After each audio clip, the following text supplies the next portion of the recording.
Central Texas Life with Ann Harder. Hello, everybody, and welcome. Do you know this is National Gardening Day? And it's because we're focusing on that topic here on the podcast, but we're actually taping this on April 14th, and it is National Gardening Day. So welcome to the podcast. I have Della here with us, who is the chairman of the plant sale for the McLennan County Master Gardeners. Yes. Now, I had some of your compadres on last year. We were talking about the Master Gardener program. Mm-hmm. And how long have you been a Master Gardener, Della? Since 2008. All right. So what has that meant to you, to have that added level of expertise when it comes to gardening? It's amazing. The knowledge that you get and the fellowship, it's an amazing organization. A lot of friendships formed, and I learned that you don't have to know everything. Well, it's impossible. You got a wealth of people to ask questions. Yes, we do. Then we have a wealth of knowledge in that group. Started in, I think, 97. Mm-hmm. And we have still 3 members that were members in 97. Oh, so really? We have a couple really good go-to people. If you got a question, that's who you ask. Yes. Well, one of the big things that you do every year is the plant sale. Yes. And I was there last year. I know you have to get there bright and early. And we were trying to be such good soldiers. We were sitting in the car waiting, and then turned around and looked, and folks went, wait a minute. And so we jump out of the car and we get, because like that, the plants are gone. Well, we had a couple setbacks because we all had to deal with COVID. Well, yeah. And so our last sale at Westview Village was in 2019. And then COVID kind of shut us down. And then last year, we were kind of on the edge. It was like things were starting to open up, but not really. And so in 2 weeks, we threw together one over at the extension office. And that one went really fast. Yeah. So well, I got a fire spike. And I don't know who grew it, but it's doing great. We've done a cutting off of it, and I've got one in the ground and the original one in the pot. Anyway, and I'll have to ask you. They do well. They'll do well in the ground? They do. Mine come back every year. Okay, well, that's good to know, because, the pots I can put into a little greenhouse. And the good thing about fire spikes, they're a fall bloomer. Mm-hmm. And that's always fun, because and the hummers love it. And it's bright red flower. Yes. And so, let's talk a little bit about how important it is for us, no matter what we're growing, whether, folks focus on vegetables, and, we've got inflation is kind of eating into our wallets. And I know we're growing more vegetables this year just to see if we can. I mean, we're still kind of beginners at all this, but also the flowers. But all of it, it's so important that our pollinators have something to go to. Yes. There's quite a few plants. A lot of people say I can't grow anything in Texas. Well, it's because they try to grow the wrong things. But there's a lot of natives that do extremely well here and attract the butterflies and the hummingbirds and the bees, and there's a ton of plants out there. You just kind of have to plant the right things. Mm-hmm, yeah, having those bees healthy, because we've been hearing so much about bee colonies dying off, and we will not have food if we lose the bees. That's one thing that I did learn. That civilization will cease to exist without the bees, which is kind of fascinating that you've got this little bitty bee. How important that we can't survive without them. So have you ever kept bees? Have you ever gotten to that? I have not. Yeah, I have not. I do pollinators. Mm-hmm. I love the hummingbirds and the butterflies, and one thing with the monarchs, they have their host plants and their nectar plants, and passion vine is one of their host plants, and they will strip it down to nothing. There won't even be a leaf left. And you have to be okay with that. Yes. Because it doesn't look so good, but... Right, but the end result the is end worth result is a beautiful it. butterfly. And I plant a lot of things just for that. I plant fennel. Yes. And I plant pipe vine for the swallowtail, pipe And vine dill. swallowtail. And I have a hard time growing dill. I don't know why. I don't know if, And but I'm trying. yeah, and different butterflies. And native milkweed, tropical milkweed is not so good. People Really? grow it, but Because we that's really, what I primarily have is the tropical. We need yeah, native. I've noticed I don't have a lot of butterfly larvae on it, but they will come like crazy, late in the season to it. Aphids love it too. Oh yes, yes. Just learned about all this kind of stuff. Okay, well, let's talk about those plants. Maybe are there any things that you have tried over the years that you're like, just doesn't work here? Because I've spent a lot of money on peonies, and I'm trying to grow peonies in pots. No, my son Not lives gonna in, work. No, my son lives in Oregon. Oh, I know. And he They're sends me a picture fabulous, like yeah. this, and he's like, "What is this?" And I sent the picture out there to Sandra out at Bonnie's nursery. Yeah. And I said, "What is this, a peony?" And she goes, "Oh, that didn't come from around here." That is not from around these parts. So yeah, no, Well. it's too hot. Well, and I did order heat tolerant, so we're going to see Well, how heat tolerant they are. they're not tolerant to Texas heat. Yeah. A lot of plants will say full sun, but they don't mean Texas Yeah. full sun. And I tell everybody, we need a break in the afternoon from that hot sun. Our plants do too. Yeah. So the majority of plants that say full sun will do well with some afternoon shade. Okay, well, you've helped me already. I know where I'm going to be moving some. Well, my husband's going to be moving some pots. Oh, yeah, but it is one of those things. If you say, I really don't see a lot of peonies around Central Texas, there's a reason. There's a reason. Well, there are some wonderful Texas superstars. Let's talk a little bit about that. What that whole genre of plants is. Okay, there's actually a booklet, and we hope to have them at the plant sale. Mm-hmm. It's a booklet that's put out by Texas AgriLife Extension Office, and it's plants that they have tested for years, and they're grown for many areas in Texas. So they'll survive in many different areas. And because Texas has got so many different regions itself. Just from here to Austin, or then up to Dallas. I mean, you're going to have a huge difference. But they study them, and they profess that they grow well and they do well here. Mm-hmm. And actually, I brought 3 plants. So tell me what you brought. 2 of them are superstars. Okay, good. That wasn't on purpose. So this one here on the end, this tall one, is a thryallis, and it's a little tiny yellow flower. Mine has come back several years now. It's survived Snowmageddon. All right. I'm thinking anything that survived that it's 2020, it's going to be okay. It's a keeper. Yeah. And it gets maybe about 4 to 5 feet, something like that. I have it out in the full sun. Mm-hmm. It might get a little afternoon shade, but the pollinators love it, and it's just bright and cheery. And how big? It's a how big plant. Is it going to get? About maybe 5 feet.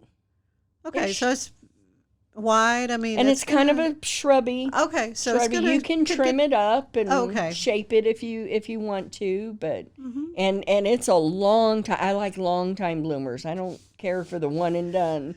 Right. And this will start blooming here probably any time now, and it'll go all the way to a freeze.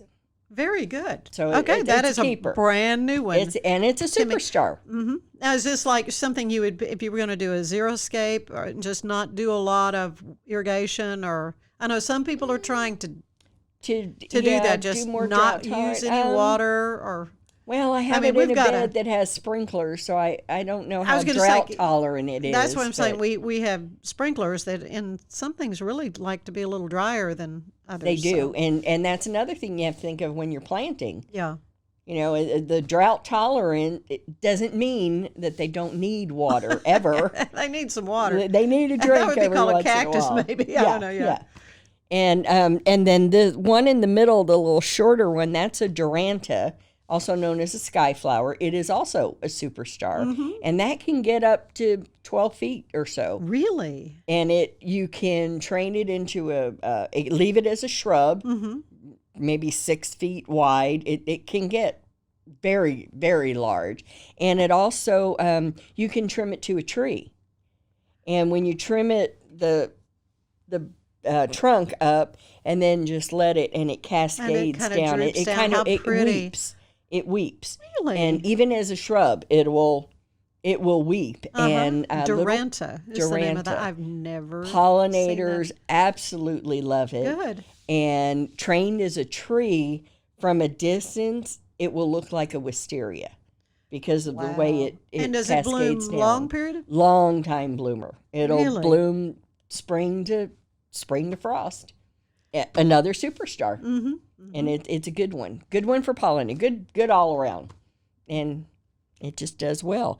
The one on the end Got some bloom on it. Yeah, and yeah, it's kind of a purpley blue. They have another one, Golden Dew, I think, and it's more of a limey green leaf.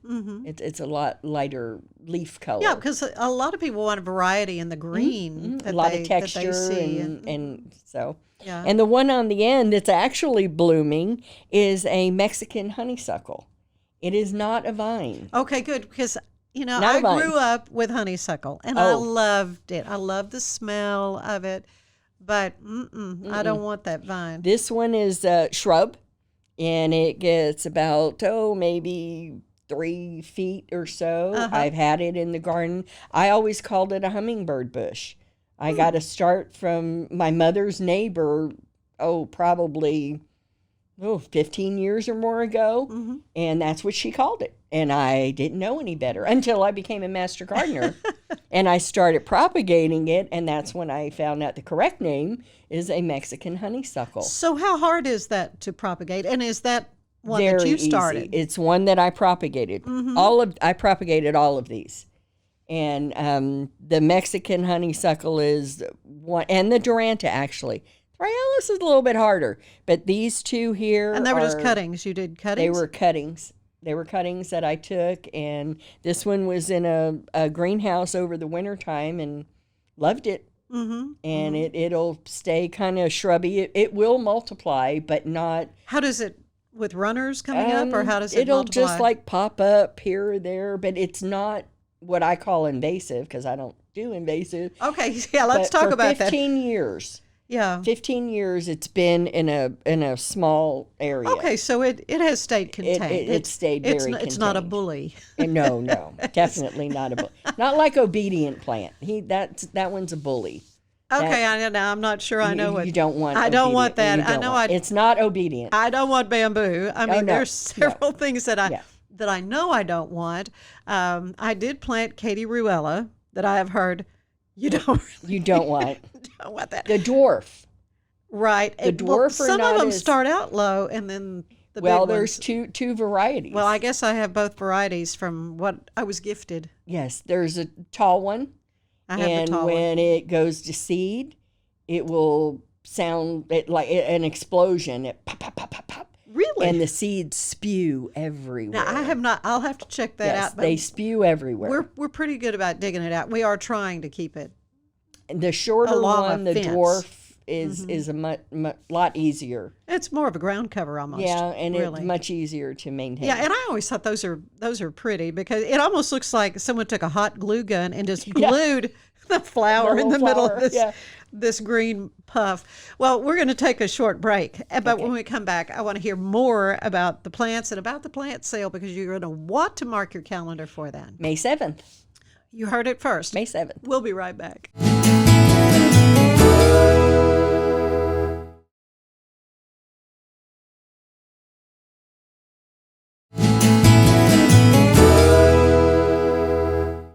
And And we're back with Della, who is chairwoman of the plant sale for the McLennan County Master Gardeners. And this is going to be held where? Are you going to This will be at Westview Village and on Valley Mills Drive. It's 551 Valley Mills Drive.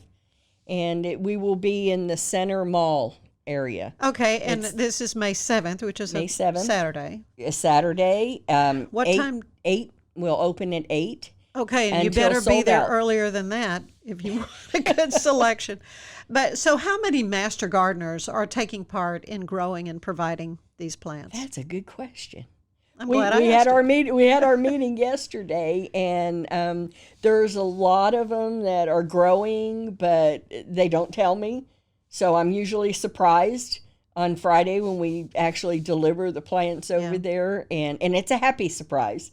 Because, some people will say, oh, I don't think my plants look good enough, or, they're not big enough. And then some just surprise me and bring a whole truckload of plants. So, I mean, I'll buy a start if I know, it's and that's a quality what I've plant. told them. We actually are one of the things we're very, very proud of is, as far as I know, we are the only county that grows all of our plants. We do not purchase wholesale. We grow everything. Well, I can imagine in some places they just want to beef it up with more Yes, stock, and a lot of color, and we just propagate from each other's gardens and friends' gardens and family gardens and wherever we can propagate, but only plants that are not patented.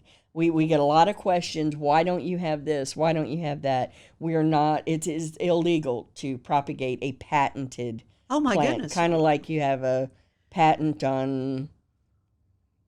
I can't think of anything right now, but Well, what would be a roses. There are several roses that are knockout rose is a good one. Knockout rose is patented, and it is illegal to propagate them. I did not know that. And we're also So not, how would you find out if what you have is patented? when you get the little tag in your plant, Mm-hmm. in little teeny tiny letters, it might say like PPA or something like that with a little number. And some of them, it's actually on the tag in bold. It is illegal to propagate this plant in any Well, way I guess or I form. haven't bought many of those because I don't recall ever So that's one seeing reason that. we don't have certain knockout roses being one. We don't have I'm knockout not a roses. fan of knockout roses. Um, Is that weird? I mean, I just No. Well, frankly, because when we moved to our home 2 years ago, Rose Rosette there were original knockouts that were big and Yes. so they had to be dug out and disposed of. And I've got irises in that bed. Now, I mean, Yes.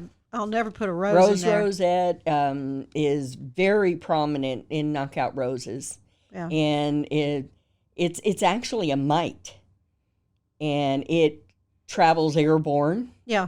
and once it starts traveling through, it can wipe out an entire neighborhood. Yeah, you might want to tell everybody what do you look for if you think you might have rose Well, rosette. I have a picture, but it didn't print out very well. So the best thing to do is to go to roserosette.org. Oh, really? And It's got its own It has its website. it's that well, it's bad. horrible. It's that horrible. horrible. Yeah. And what the main thing I look for is the stem. It looks like it's kind of swollen, and Yeah, it gets really red, and there will be millions and jillion. millions of thorns. That's what and all even my on a normal knockouts. thorny rose, you'll have a thorn here, a thorn Right, here, right. but the whole stalk Mm-hmm. will be nothing but thorns, and it kind of looks like swollen red. And then at the end, which is often, it's called a witch's broom, and it's kind of a burgundy colored leaf. But Right. that's also new growth. Yes. So you have to have the other symptoms along with it, Yeah. because a lot of people in the spring think mistake they've got it. the new growth for it. And No, I look for all the Yes. multiple thorns on the stem. dig it It's out just not good. and dispose of it Throw in it the away. Mm-hmm. trash, not in your garden refuse. In the trash, put it in a black plastic bag, put it in the trash can, and you can never plant another rose in that spot. Right. And there is no cure. A&M has done extensive research, and roserosette.org will have pictures of all the symptoms. You can even ask questions, and then A&M, you can actually send a sample of your, take a cutting and send it in for them to analyze, because they've done extensive studies on it. Well, I had the opportunity to go to the Antique Rose Emporium and do a story for Traveling Texas, and I could have spent all day there. All day. But we were on a time schedule and had to go to Bluebell down there in Brenham. So I didn't get to spend as long as I wanted, but I fell in love with the antique roses. Yes. And the whole story behind antique rose propagation, and how you can go and find an old abandoned almost Texas cemetery and you'll see these roses that nobody's tending them and fussing over them and doing all this stuff, and they're just doing great. Yes. And they have wonderful fragrance. That's the main thing. That, you know, a lot of beautiful roses are just that. They're beautiful, but they have no fragrance. A lot of the newer roses, and those are the ones actually that seem to be getting the rose rosette. Yeah. The cultivators, because you know they've taken one of those old rambling red roses from the cemetery and then grafted it into this rose here to make a really pretty rose, and it might be absolutely gorgeous And have a good fragrance. And the fragrance starts going away. Yeah. After, you know, they cultivate this and then they mix that with this, and it's a lot of the cultivators that get the disease. So if I would say that if you had grandma's roses from way back and you haven't introduced some of the new cultivators, you might be safe. Wouldn't guarantee it, but you'd be safer than somebody that planted a big spread of knockout roses. Right. So we've talked about invasive. One thing you mentioned that it's not politically correct to call it invasive species anymore. Depending on the plant. If it is a native to Texas, it's considered aggressive, not invasive. Or we can call it a bully, though. We could call it a bully. So when did you really get into gardening? And when I moved to Texas. Oh, really? Where are you from originally? California. Well, now there's some beautiful stuff grown in California. Yes, year-round bougainvilleas. Oh, yeah. That reach to your rooftops. Just breathtaking, solid pink or whatever. So Texas was a whole new experience, and I started out in another garden club, in McGregor Garden Club, and then there was an ad in the paper for master gardeners, and then one thing just led to another, and then I got involved in the plant sale, and I've been doing plant sales since 2017, I think. Wow. Yeah. Well, and I know people look forward to it and are really, really happy. Gardeners are happy people. Well, they are, and you know, and we have gone through COVID, and we've gone through, shutdowns and all that, but still our gardens were there, and what that does for the gardener psychologically. Yes. You know, besides just the health aspect of getting out in the fresh air, working, bending, stooping, doing the things you have to do. I have a baseball cap that said gardening is cheaper than therapy. And COVID did, one good thing that it did was create a lot of gardeners. I think it did. On the downside, for those of us that have been gardening, plants are fewer and far between now because we have so many new gardeners. And, it's exciting. Plant stock is expensive too. Very well, I'm glad you said that too, because we took a vote and we decided that everything has just gotten so outrageous and so expensive, and we are keeping our prices the same as they were in 2018, I believe. We have not raised our prices. So we'll have hopefully an abundance of plants, very, very reasonable, very reasonable. And a variety because, Well, honestly, I'm not familiar at all with what you've brought today. So, and that they're Texas Superstars makes it even better. Even better. We noticed that the public wasn't as aware of the Texas superstars, and because we're in a confined area, come rain or shine, because it's covered and it's in the shade. Right, so it's going to happen no matter what on the 7th. It will happen no matter what, and there's a breeze that blows through there, so it's not. Oh yeah, it's not uncomfortable at all. Nice. It's a pleasant shopping experience, but we have a large variety, and it's just kind of fun to talk to everybody. And because of space limitations, we eliminated the superstar section and put in a native section because people were more familiar or wanted to know more about natives. And then because you can have a plant that's a perennial. We have a perennial section. It could also be a pollinator. It could also be a superstar, and it could also be a native. So we thought native people understand native more. So we put the native section in, and it is done very, very well. Well, you should be expecting a crowd, I know. A very large crowd. There at Westview Village then on May 7th. May 7th. Bright and early, 8 o'clock. Appreciate you spending some time. I like to end these little visits with a little questionnaire. It's similar to the one the late, great James Lipton would use on his show, Inside the Actor's Studio. I don't know if you even remember that show or not, but this is my sort of take on what he asked. He would say, "What is your favorite word?"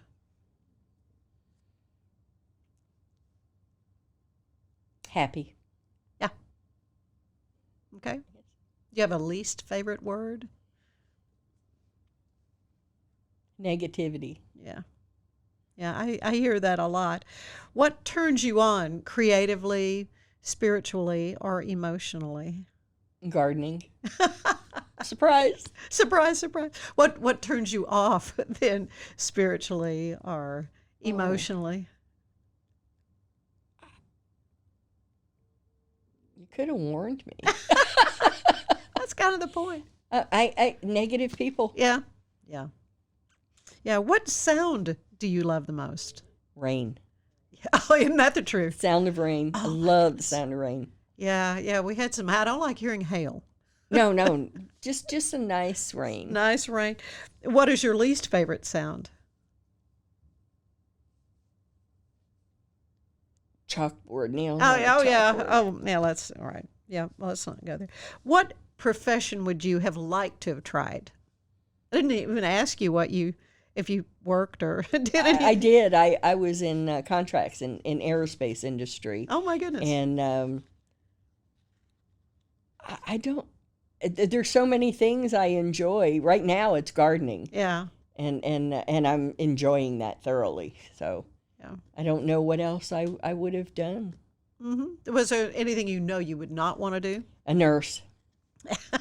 You didn't even have to think about that. Don't do needles. I mean, don't we need Don't them, do body fluids. No. Yeah, that's such a calling, for folks. And grateful for nurses and doctors. Absolutely. I also hear people tell me teachers. Oh, yes. We love our for teachers, yes. but yeah. So finally, what do you want to hear God say when you arrive at the pearly gates? I'm glad you're here. Well, I'm glad you were here with us, Della. Thank you so much. Thank you. I appreciate it. I've learned a lot and been introduced to some brand new plants. And this plant sale is going to be fabulous. I know. I hope so. Y'all are going to do well with it, and folks are going to enjoy the plants they have that they'll be getting to be shared. And it is our only fundraiser that we do. Mm-hmm.